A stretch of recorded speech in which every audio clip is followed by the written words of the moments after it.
Hey, this is Matt once again. Welcome back to another video. This is a paid request. This time for Jonathan Lindsey, who's been very kind and nice and generous. I really appreciate that. And to everyone else out there who sent in paid requests, I sincerely thank you. For those interested in requesting pretty much any type of videos, feel free to send it either directly to my PayPal or join my Patreon. Both links are down below in the info box under the video. But this is for another episode of the Dark Crystal Age of Resistance, episode 5, which for those who don't know or in the dark of this, it was a prequel to the 80s movie The Dark Crystal that was on Netflix for a year and then it got canceled. Which is funny about how many other shows got second or third season, but it seems like a lot of people really like the show, and there's some nice old school puppetry and interesting taste on world building. I would say I'm not really a big on this show compared to other people. I'll get to the episode in detail, but I would say my general thoughts on the show, because this is 5 episodes in now. I never thought we needed a prequel to the Dark Crystal. I would think a sequel would be more interesting, because taking off those characters in the movie and what happened afterward, and there could be a variety of other different villains or monsters or other things in this world. But I didn't really care about the backstory and what led up, because we already know where it's going, and that's the problem with prequels. I've said that many times. That's why very rarely does a prequel work, because you know where it's going. You already know the end game. You know things are not going to end the best, because how much of a resistance is it when you get to the movie and most of this clan is dead and this one lady's like out, what was Aughra? She's out having a thumb up her butt with her little mangy dog type of thing, whatever that. Well, actually, it wasn't hers, but like Aughra's over here with a thumb up her butt, just waiting for something to happen. I'm like, Aughra, based on this, there were like a shitload of Gelflings that you tried to impart on this mission, and either they all die, they're all in hiding, they're all frozen carbonite. I don't know. I really don't know what happened to all of them. Because it seemed like there's only two. It looked like there's only 2 left, and they'll, I don't know, repopulate the whole thing. Just no one else helped. And yeah, it's funny that it took one Gelfling to do this shard and put it back where it needs to go. But all 5 armies of Gelfling couldn't do it, but this one guy in the movie later could do it by himself. Well, with a little bit of help. That's what I mean, like the prequel idea, I'm like, well, we know they're not going to win. We know, like, the Chamberlain, here voiced by Simon Pegg from Shaun of the Dead, we know he's not going to die because he's in the movie much, much later. And is it supposed to be like hundreds of years before? But the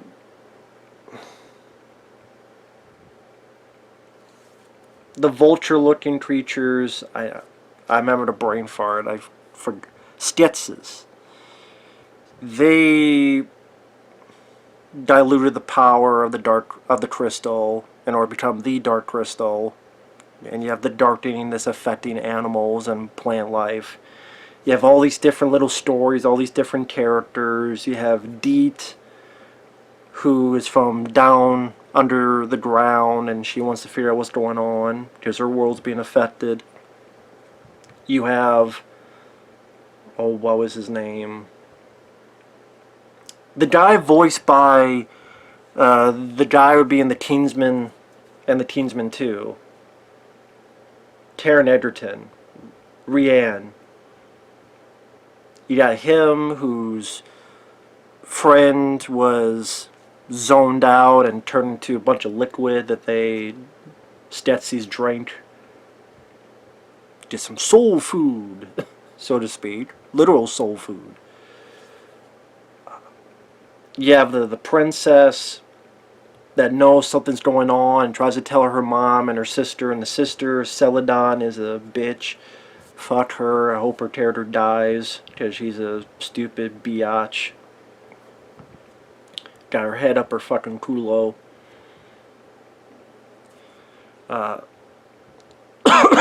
And I would say this show maybe would work better as a movie and not this extended series. Because I don't think there's enough story here to last all these damn episodes. I really don't. And, you know, it's cool to see the old school puppetry, but the more that you see these puppets of the Gelflings, the more you see about how their faces don't have a lot of articulation. So the mouths are not moving that much, and the face are not articulated as much. So, you know, you have people in long conversations. Hey, how's it going? I'm doing well. How about you? I don't know. There's something about this.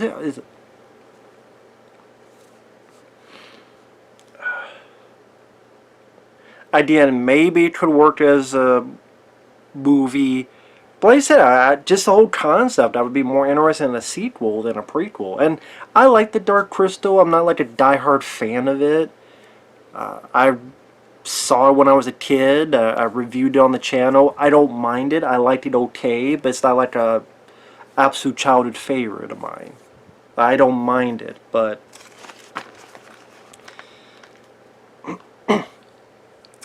anyway, in the previous episode, Rian's father saved him, but he died, got eaten up.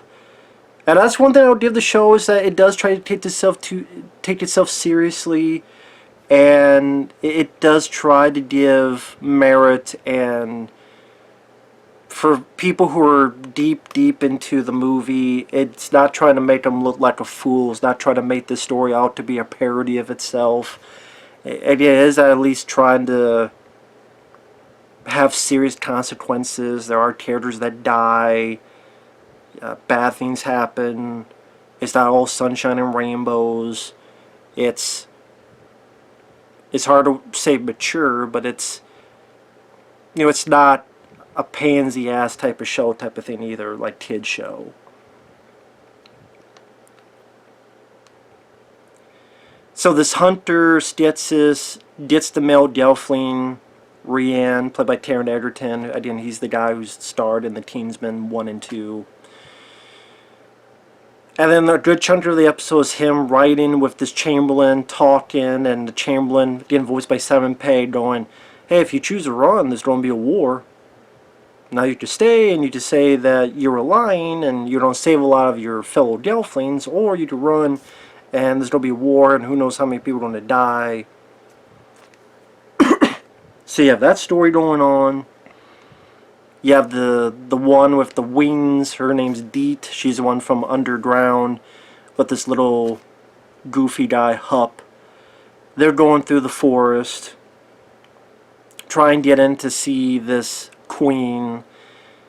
Hup guy steals a dress and dresses her up so she can get through. The Stetsis, the bad guys, using the scepter to get more power from the crystal. Aughra, like the only character that is in the movie that's in this. The old, I just call her lady, trying to make the earth through all you've seen, and she realized she's made mistakes, and there's this sanctuary tree, and hey, you know what, I'm going to try to listen. You know, for considering you admit you made all these mistakes, and considering probably a lot of these people are going to fucking die, you made a shitload more mistakes, you still might buy the Dark Crystal you gave up, and you just sat around with a thumb up your butt instead of trying until death's doors come knocking to try to get this damn crystal back to where it needed to go. But I'm just saying.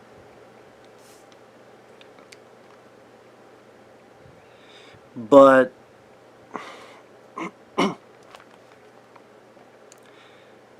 Meanwhile, the princess talks to her mom, the queen, and gets her to look at this creature that she kind of brought to help bring to life in the previous episode, and is an ally. I forget what the thing was called, but I do like the design of it. I think I mentioned that when I reviewed episode 4, I believe. So while Taron Egerton's tears with the Chamberlain, these other Gelflings get on, and you have an action sequence. Granted, a decent amount of CGI for the background, because you have this puppetry stuff. I mean, again, the puppetry worked, I'll give credit. Brian Henson, the son of Jim Henson, and his group, working their butts off. But the background did look very sketchy and CGI, and it just... I can't really say I was that enthralled with the sequence. But they disable the ride. And yeah, it just makes it weird because he had a point that he could have just run off anyway. So this pretty much does the same thing. It just took longer to get there. Instead of him running away, now I guess, well, we're going to dismantle this whole thing. You come with us. I'm surprised there was no Rianne going, no, stop, I'm going to go with him. What are you talking about? Oh, I'm going to go with him because if I go with him, then I'll stop this war. And that's pretty much forgotten. Like, that whole bit of his unsureness, like, I should stay because it'll stop this war from happening. A lot of Gelflings will live. That's out the window by the time this happened. So it's like that conversation with Chamberlain was completely forgotten. So it's like, we don't have this conversation now, so you could stay, so we get this action bit, and now forget that conversation ever happened. Okay. And then this thing where they dream fast. Dream fast is Gelflings, they get together, they do... reminds me of Star Trek Spock, but mind meld. I mean, it is a mind meld, like Star Trek. But they can hook with each other. So the princess hooks with her mom, or they do this with her mom. Deet does it with the other princess, the bitchy sister Celadon. The Rianne and the other Gelflings do it. And Aughra is able to transport all of them, boom, right to here, because they all did it at the same time. And Aughra's just pretty much explaining what's happened so far, and the one girl, Celadon, for some reason, is like, nah, I won't listen. Even though her own fucking mom is believing it. But no. And instead of Aughra making her stay and go, listen, if you don't believe it, let's teach you. I mean, Aughra does the dumbest thing, I will say that. Does the dumbest thing. Instead of taking Celadon and going, you know what, you don't believe us, let's teach you. What proof do you want? What proof do you need? Why do you think we're lying? Let's have this conversation. Why do you think we're lying? What proof do you need? You're seeing this right here. You're seeing the Skeksis taking this Gelfling and sucking her soul out. In fact, during it could have shown the other scene where the Chamberlain took the last bits of the liquid of Rianne's girlfriend, drank it and threw it down and stomped on it. I mean, you could show that and then what? He just made it up? Can you just make that up or whatever? I know there's a scene before they said, oh, he's got a sickness. And it's like, well, do all these have a sickness? Like, but teach this lady. What do we, like, talk to her? No. Instead what Aughra does is just like, oh, you don't believe? Get the fuck out of here. And just throws her out. Which is even dumber because, okay, fine, if she doesn't believe, have her stay until you're done talking. Because guess what? When you threw Celadon out, guess what happened? Celadon snapped out of it. Hey, guards, you come here, you come here, you come here. Deet and this guy, they're arrested. We don't go to the mom and my little sister, arrest them. You just made them frozen to be fucking caught. Was in led, spoilers, I should have said spoilers, but the mom, the queen, getting killed by the Skeksis. Deep being caught. The other princess being caught. Good job, Aughra. You could have kept that sorry Celadon bitch there. Be like, okay, fine. You don't stay there. You're going to sit down. You don't like it. You don't.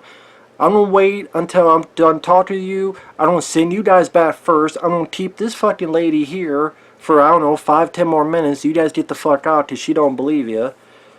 Get a head start. Anything. Instead, Aughra does the dumbest fucking thing you could. Doesn't try to talk to her. Doesn't try to converse with her. Doesn't try to even remotely, hey, what you need to believe and what about it do you doubt? What about the story do you doubt?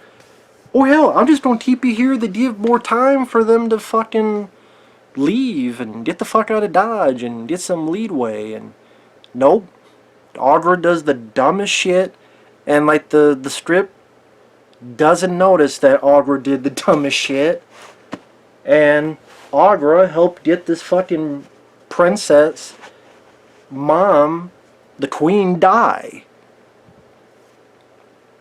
And then even though the Skeksis killed her mom, this Celadon bitch is like, yeah, you guys are traitors. I'm like, the mom barely did anything except, wait a minute, there's something going on and I think we're in trouble. And they killed her, you know, an old woman in cold blood, and you're still believing. It's not even like she was hypnotized or anything. She's just like, yep, they're a traitor, and yep, she deserved to die, and I hope she burned in hell, you know. Might as well steal the line from Sam Jackson, you know. So, fuck Celadon, this bitch better die. She better get killed, eviscerated, embalmed, whatever, because she's a fucking bitch. There better not be some stupid fucking, oh, she's sorry. Nah, I don't buy that for $1. And I'm not big on the show like other people, so I guess this would be a bit of a rant. I guess, because some writing that was a bit wonky. I think this is a story that stretched out way too thin. It should have been more compact, more tightened, more something to that effect. Or like I said, just be a fucking movie. I don't think there's enough here, and the characters, maybe at best they're average, like, you know, Rianne and Dee, like, they're average. I'm not gonna say they're bad, they're alright, but I wouldn't say I'm love the characters. So again, Aughra kind of looks back compared to where she goes in the Dark Crystal and getting her fucking thumb up her ass. You kind of know where it's leading to, unless it's trying to do like a what if and do a.